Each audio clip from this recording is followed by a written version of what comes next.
Hi Decoders, this week we're reflecting on the world events that have started us off in January 2026. But so many of them are chaotic. Are we starting with a feeling of doom? Hi, I'm Kiran Trace. Welcome to Humans Decoded, a story of hobbits, fairies, elves, dwarfs, gnomes, and humans. If you get lost at any point, there is a deep dive on all the different avatars in episode 1. It includes notes. Thank you for joining us in a fun little chat about the vast potential of our human makeup.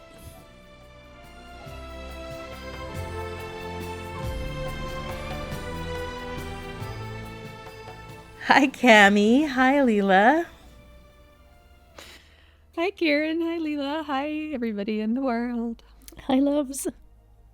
So you guys, 2026 has happened, and I'm just curious about your Instagram and social feeds. What do they look like right now? Especially, the last 2 weeks. Leela, you're in Switzerland. Have you opened your social medias recently? Is it all heartbreak and chaos and the end of the world as we know it? I have to say, my Instagram is still this sort of very uplifted version of reality, with lots of cats, baby videos, donkeys and goats and people living rurally, gardening. So it's a very, very curated world that I see on my feed. Even though occasionally I do see these other posts, especially recently, because over New Year's there has been this massive fire here in Switzerland where 40 people died and more than 100 people were injured, mostly like teenagers and young adults. And, it's sort of what everybody is talking about these days. It's all over the news. The radio keeps talking about this incident, how it could have been prevented, etc. And so I do see posts that are expressing, condolences. And the thing is, I didn't even know that happened because I don't read the news. And in this context, then it also made me question, is it okay to just stay in my curated gardening donkey cat video bubble? Or should I go and inform myself and know more about what's happening out there? So the way I heard about this incident is that I was talking to my neighbor who has a son, age 15, and she's been really sort of triggered and completely out of herself because she was following the news, and then by accident she watched a video that was filmed on a smartphone on the night the fire was happening, and she can't sleep anymore. She's like, oh my god, what if this had been my son? What if he had been there? And she keeps sort of spiraling in her thoughts, in her stories. And to me, it's sort of heartbreaking to see her like that, because it's like, okay, so how can she recover from that? Well, I just want to say, first of all, I need to get onto the donkey feeds because there's none of that yet in my Instagram feed. So that'll be the first order of business.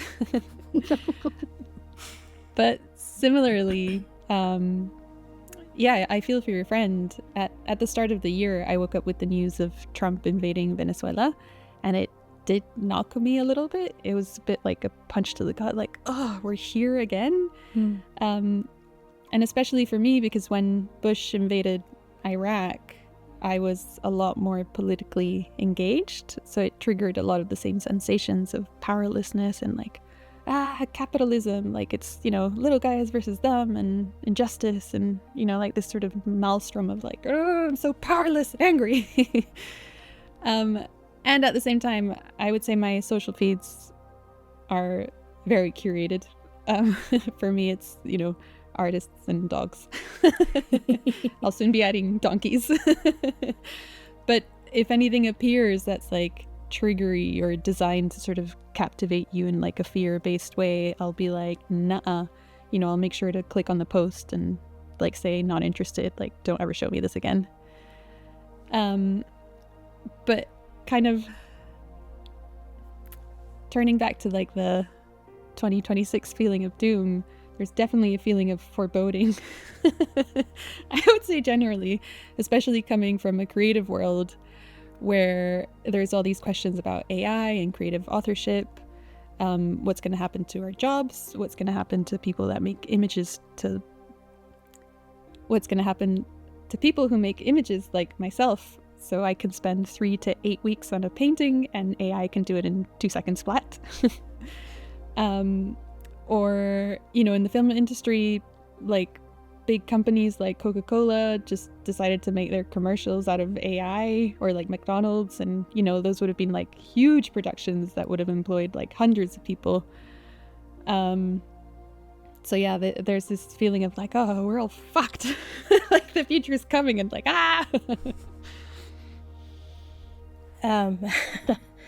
You know, obviously I'm in the United States, and there's a lot of chaos with the current administration and various events politically, as well as just like horrible human things going on. There was the death recently of a woman shot by ICE agents, which has created a number of uprising and protests across the country, and a lot of chaos and rage. And it's starting to open the door around, you know, how many very legal U.S. citizens, including military heroes and such, that have actually been deported by ICE. And also, you know, a lot of opening the door, hourly updates on various lawsuits regarding the Epstein files, and the horrors of all that. And just sort of like, you know, then the global dominoes also moving on the feeds.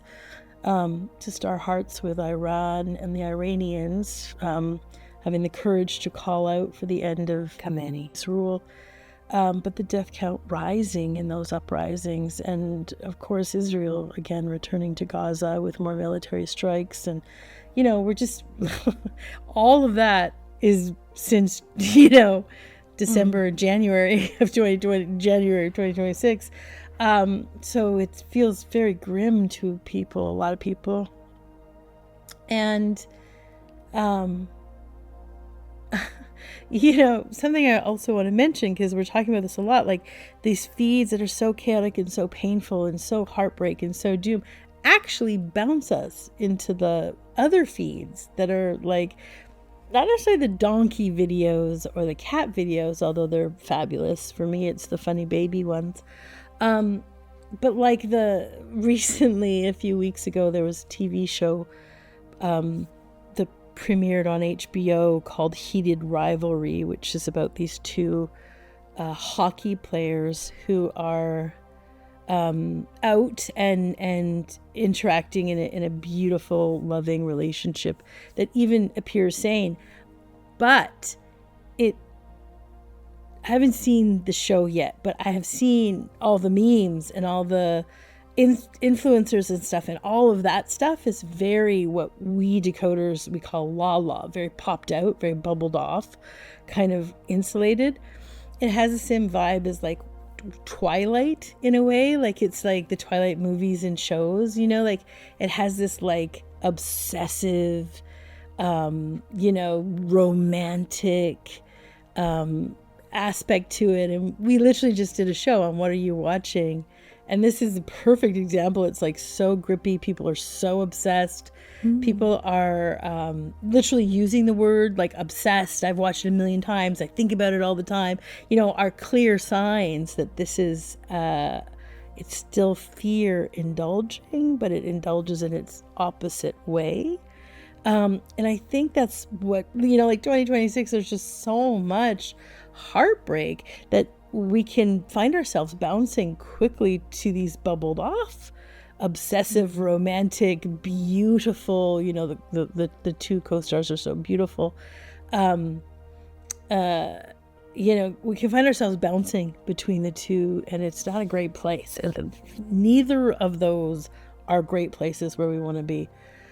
So maybe decoders, we together as a community can put some peace plans in place. we could focus on, what do we really want? And how do we actually get there, as a way to feel more present, engaged, alive, spacious, instead of indulging fear on either side of that coin, the rah-rah or la-la, as we would say. Where else are you going to get up to the moment cultural pop references and a deep spiritual dive? Here on this podcast. But I really love the notion of a peace plan, because it's offering the alternative. It's like, do I just stew in my fear and despair, or do I like go and chase fantasy? I think Outlander maybe had a similar vibe to that. Like literally leave your present life and go and frolic in the distant lands with a lover. And I've been hearing on the media tour for this Heated Rivalry show, this like enormous numbers of women of all ages so loving this. Not to say that men aren't as well, but the great proportion is women. And the question keeps coming to the co-stars, like, why do you think women love it so much? It's like, because it's fucking crack cocaine for women. It's pure bubble off. It's romance. It's hot men. It's like really kind of like PG sex. Like, that's all women crack. I'm so tempted to watch it, but Kiran has warned me, like, too much Lala. Don't go near that vortex. If you know yourself to tend to bubble off, and our gorgeous Cami and our beautiful Leela are of that ilk, then this is a dangerous show for you. If you are not, yeah. It's dangerous fruit. But if you are not in that category, i.e. Kiran, who like maybe does 10 minutes every 2 years of Lala, then please, it's an it could have been an empowering show, and somewhere under all that Lala is an empowering thread. But back to our peace plan, guys. All right. Yeah, I think when you're confronted with these really big world events, it's automatic to feel powerless and either want to disengage completely or wallow in despair and outrage. But a peace plan shifts it from, I'm feeling all this fear, to, okay, what's actually real, what's alive and wanted in this moment? Like, what's here in the vicinity of this being? I remember one time, long time ago, when I first started working with Kiran, I went down this conspiracy rabbit hole where it was kind of fueled by my sister, who sort of went down that rabbit hole and never actually recovered. But it was around like pedophilia and heads of state and these like massive conspiracies, and then angelic realms coming to intervene. And I'd spend time, like sort of being immersed in this world, and it was just this like soup of wild perspectives. And Kiran was like, that is globalizing, which is when you take your fear and project it out there into the world as an external problem. And Kiran asked me, like, is any of this underfoot? Is there someone in your immediate vicinity being harmed or affected by this? Like, are these angelic realms, like, do they have anything to do with your life right now? And the answer was no. None of that was even remotely in my world. So I was having to reach out quite far externally from myself to engage with this problem. So coming back to the peace plan, it sort of reminds you of like what's concrete around you, what's here on your actual plate in front of you, where you're going to have the most agency. Right on. Okay. So what do I mean by a peace plan? Decoders, you guys know this very well. In this podcast, we talk about dreaming solutions. It's like taking the time to daydream in very nuanced ways the solutions that you desire. We also talk a lot about everything being an inside job, not an outside external job. We recently did a whole episode on activism, and the sustainability of that activism if it comes from inside, internally joyous. like an actual celebration internally, versus coming from fear and various stages of, not safe, don't belong, the world is a dumpster fire. That kind of fear is not sustainable activism. And that's a great episode to listen to shed some light on how you can tell the difference if you're indulging or celebrating. And, you guys decoders know that we have way more power internally to change the world than you ever could with your actions externally. That the world, and we talk about all this time, that external world, the word we use here, it's a mirror of the internals. It's how the universe works. And we share that. We talk about this one infinite field, and there's not like two fields where there's like the you over here in your internal world and then a different field over there that's the external world and the collective world. It doesn't work like that. It's one field, and you are so uniquely and purposely of that one field, not a drop in the ocean. You're the ocean. And so we're always talking about like how that internal movement and gyrations of your system are actually creating this external mirror, the external world. So we can notice when we indulge our internal programming of fear and instead move over to a witness seat where we witness fear. And from the witness seat, there's much more fluidity of movement. You can start to reflect on ideal solutions. You can play with keeping your attention in a much more uplifted place, without bubbling off. Like there's more moves in the witness seat than there's moves in the indulgent seat. And so we got lots and lots and lots of episodes about all that kind of juicy stuff, where today we're looking at, okay, so then what practically is a peace plan when the world is burning before our eyes? So can I ask this really practical question about how to navigate news? Like, what's your guys' take on that? Are we reading news? Are we not reading news? It's a big thing amongst spiritual people, in air quotes. Like, what's true here? And I wonder, in my case, like, is it really okay to just watch my cute cat videos and the donkeys playing? Because, for instance, when I was talking to my neighbor and she mentioned this, the incident where all these people died in Switzerland on New Year's, I recognized the fear inside of me, the little not good enough that was like, oh shit, I should know this. I should know more about the world.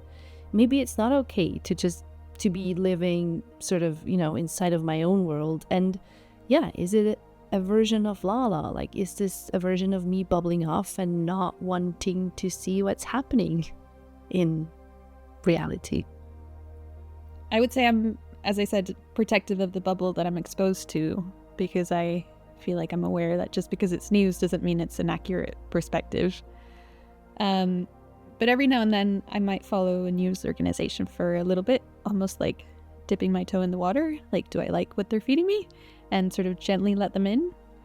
But there is a genuine interest in the world for me, so I feel like it organically finds me.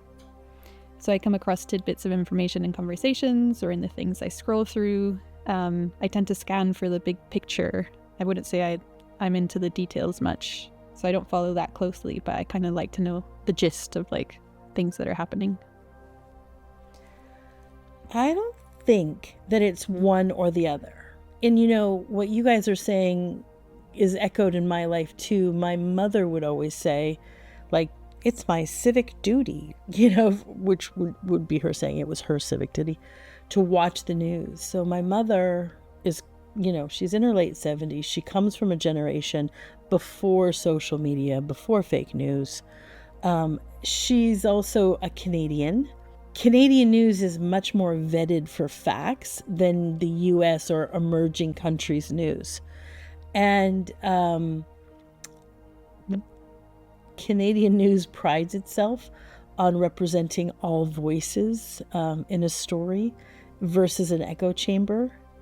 So certainly she grew up in a time where you would watch the daily news at night on a TV station, and hers represented, the Canadian news.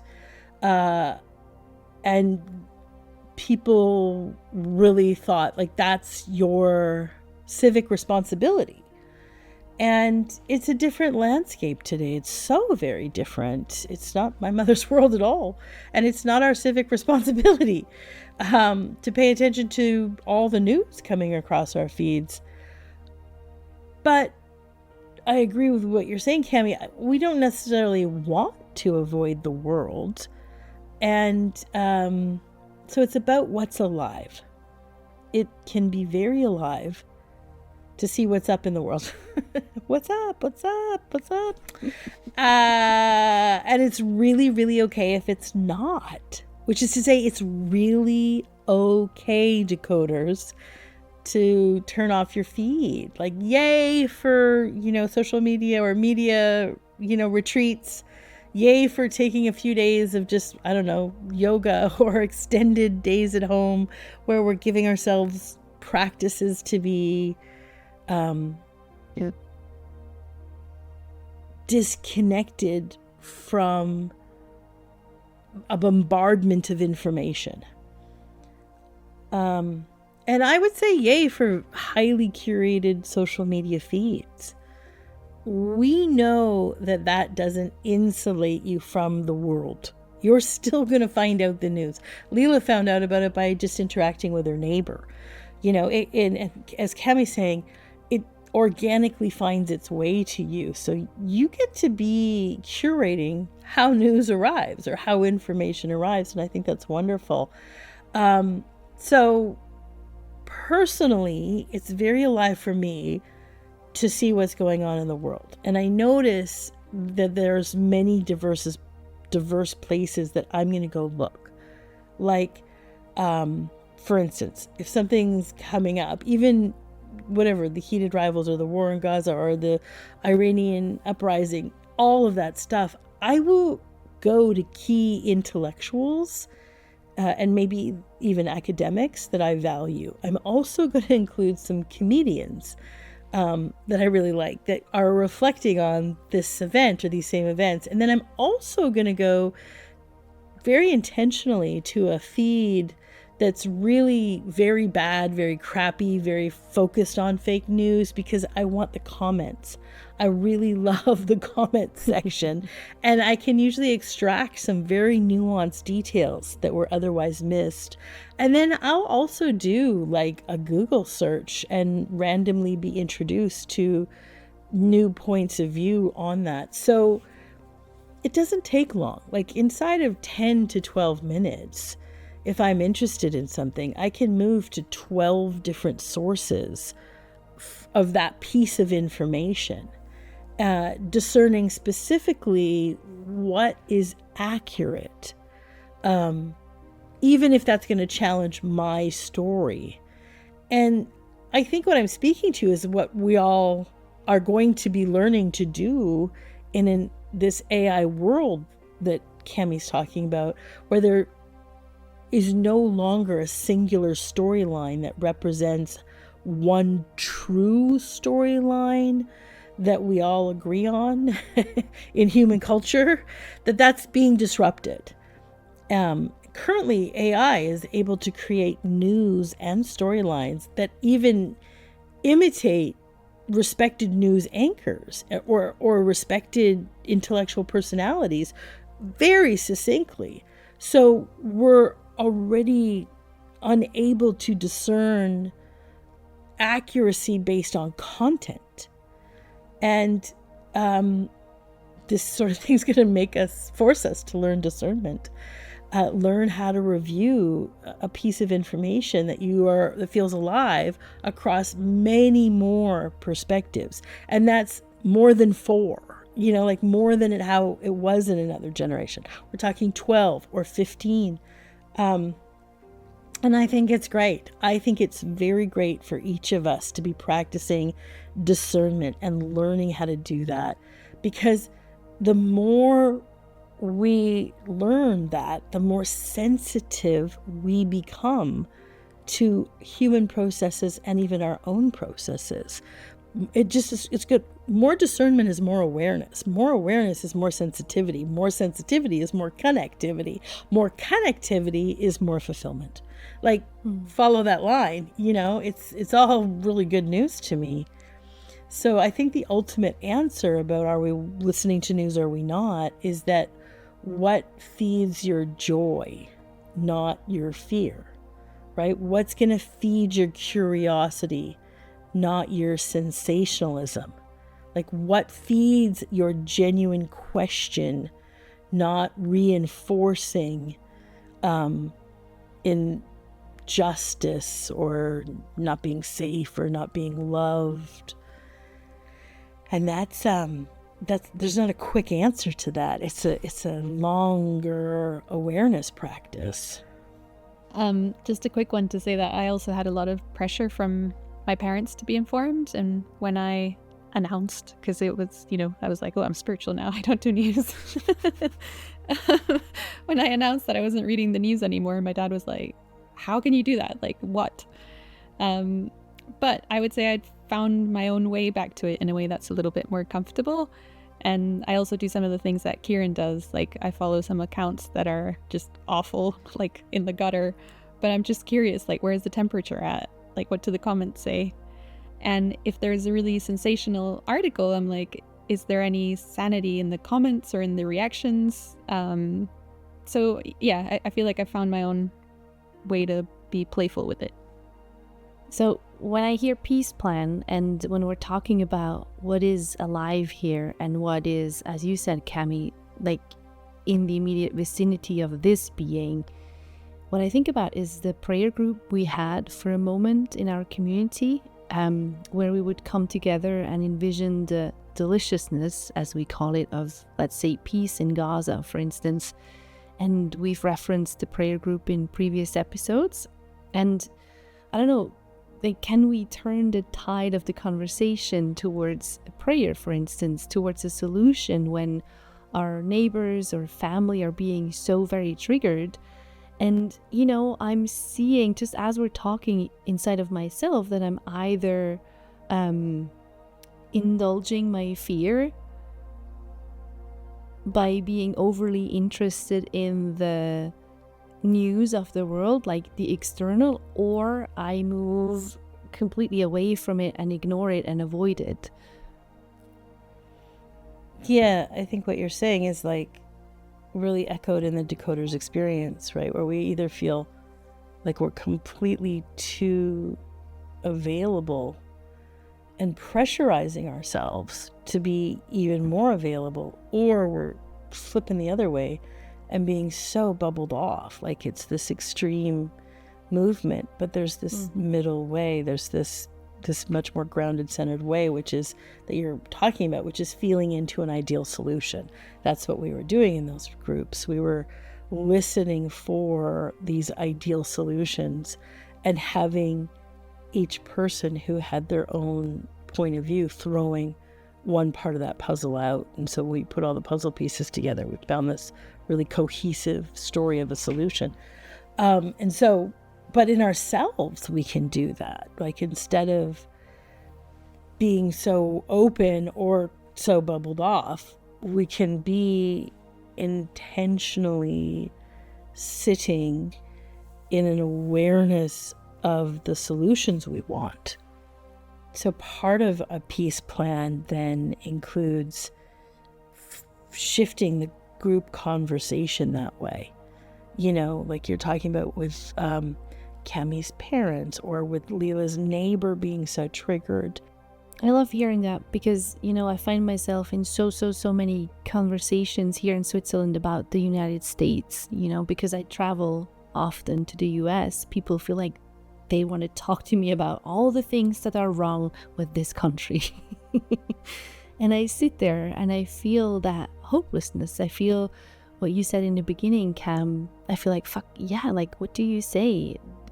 The things that are happening are awful. And your reminder, Kiran, of like, okay, so can we feel into a solution? Can we feel what we would call what's delicious in our community? It's such a brilliant reminder. And, you know, I can't hear it often enough. Yeah, and honestly, it's great language to use out there with anybody you're talking to. So the language, you know, is like, kind of like, you know, like, I know. What I know is really helpful is if we kind of collectively feel into a solution. Like, do you guys want to play in? Like, do you want to do that? Like, you know, and people really resonate with the word delicious, and people really resonate with sort of playing in together to find something delicious. Like it feels risky to throw it out there, but it's true. And so we want some language. I hear you. I hear this loop all the time from everyone. Do you have a solution? Please share with me, like, what would you love to ideally see happen? Like, from your point of view, or, you know, I know, you know, do you know, what if we just stop for a second from the blah, blah, blah, blah, blah, and actually just, like, focus on some outcomes? Like, I'd love to know your ideal outcome. So, also, I would say part of the peace plan can also be redirection. And redirection can help really change the loop of doom. Weirdly, it seems like such a kind of immature solution, but it's actually really effective. Like, gosh, it's so warm out today. And it seems weird because your neighbor can't sleep for 3 days, you know, and to do this big redirection, you know, like, did you like the new Wicked movie? If you had a chance, it seems really like awkward, like a real awkward transition, but it works, people. Like it actually works, and it's a legitimate practical play in the peace plan. Like, so what's your favorite, banana bread or pumpkin bread? Are you a pie person? I love the pie questions always because there's so many pies. And pie is a really good thing. You can stay with pie for a really long time. And I actually, like, I remember moments in my life when it was like I was in a real doom scroll, and I would have a friend be like, maybe we should go get some pie. maybe this is the time to go get a piece of pie. I think that piece would work really well with my mom. Just talk about recipes. Yeah, I love that you don't have to, like, sit there and sort of stew with them, that you have, like, a little, you know, like a trapdoor, like, oh, look. And I love that there's a choice, that you can have the discernment. Is there enough openness to engage with someone, like, hey, let's look at solutions together? Or is it just like, nah, you're gonna hit against a wall of beliefs and convictions, and you're gonna get absolutely bulldozed? So you know what is your favorite pie? And, you know, in our last episode, we had a very beautiful episode about prayers, and how important prayer can be, even for spiritual people. And if we find ourselves very triggered and looping in our own self, and the question of what pie we fancy right now doesn't break our own loop inside of ourselves, you know, you can interrupt your own loop with a redirect, with prayer. And I think that actually is that's a really great way to shift the loop in your head, is that. And so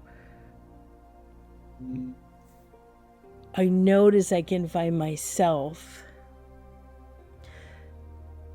Recently, I had this little doom spiral loop, and I watched myself just interrupted after about 35 seconds with a like, what's your ideal solution? Couldn't find it in that second, so just moved to a prayer.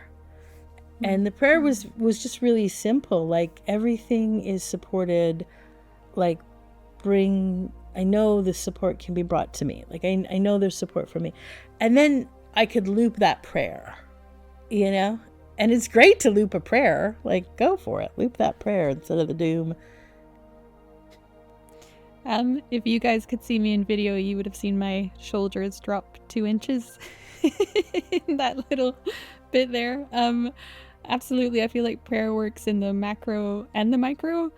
I could apply it literally to this moment right now where I find myself just a little bit caught in something, and it's like, oh, there's actually a different option. There's an avenue out. So, yeah, prayer. What an elegant way also to interrupt the loop. And, you know, I'm just as you're mentioning it, I might even be able to pull that one off. You know, like when I'm hanging with others and they loop, I could pull my I'm a pastor card and say, let's pray. I honestly think, especially again with my mom, that will work. Or with the group of people I just hung out with for a weekend workshop I taught, that totally works. I forget that I can play that card, and I think it's a really beautiful card to play, actually, to interrupt the lamento of like, oh my god, AI in the world and da da da da da da da. I feel like if I was in a group and somebody said, can we just pray? I'd be like, oh, yeah.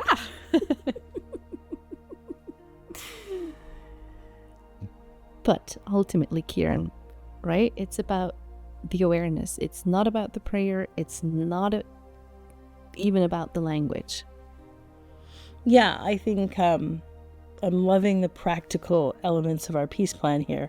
But it's true, the most powerful prayer you could say to affect change on planet Earth is to cultivate more awareness.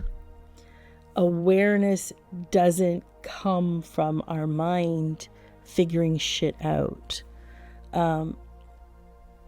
It comes from, let's just agree on some vocabulary decoders, we'll call it inquiry. If it's awareness, it's inquiry. So where we can move our awareness, or we can move our awareness back from mental commentary. So that's to say, awareness doesn't have to sit behind your forehead watching all the thoughts. Awareness can move back. It's like up and back, as the Kundalini yoga people say, but without making a big thing. We can just say awareness can pierce the present moment, allowing us to witness truth, witness reality, instead of watching our loop all the time. And something I think that it's great to see if we're faced with these catastrophic and apocalyptic triggers. Something I think that's really good to see when we're faced with catastrophic and apocalyptic triggers everywhere is that lots of times those externals, the mirror, as we often say, looks really chaotic, is really a test for us. The test is, okay, yeah, you're seeing your own bullshit somewhat because you've been listening to the Human Decoded podcast, because you've been taking some training, some practice, some awareness. Sure, you see your own bullshit. But are you really committed to seeing it? Or can I fool you into the illusion of war again? Like, did you really see? Did you have a real insight that peace is possible in yourself no matter what? Have you really seen that you're throwing the peace away? So life is like, okay, if I make this really loud, like this war, if I just start ramping it up here, are you going to fall for that? Are you going to fall for that illusion? Will you give up your insight and start to fear again? Or will you dig down and hold that insight knowing that peace can be found right there in yourself. If you're willing to give up your injustice or give up you're not safe in a small and obvious way, like when my husband's late from work or my child has done something against our family values and you saw, oh, I don't have to give up peace there. Can you see it in the bigger amplification? Like once we start to see how we are participating in the war, because we keep being terrified that we're not safe, and we keep being terrified that we don't belong, and we keep being terrified that, you know, something's wrong and I'm not catching it. If we keep indulging it, but then finally the light goes on and we're like, oh shit, it's me. I've been participating in the war. I see it, Kiran. I see it, Leela. I see it, Cami. I'm going to make the change. I'm the man in the mirror, just like you've been saying.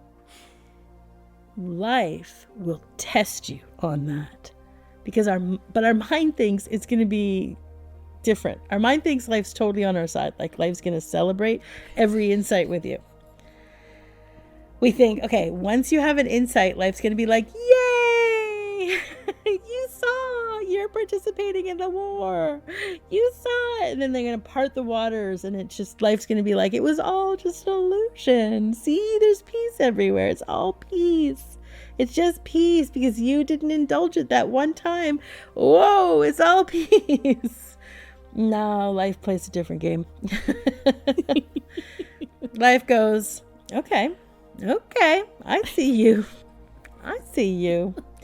I'm going to amp this up over here just a little bit. Can you still hold the insight? Was the insight real? Can it withstand this kind of pressure? Can you still step off your fear? Did you really get this insight? That's how life plays.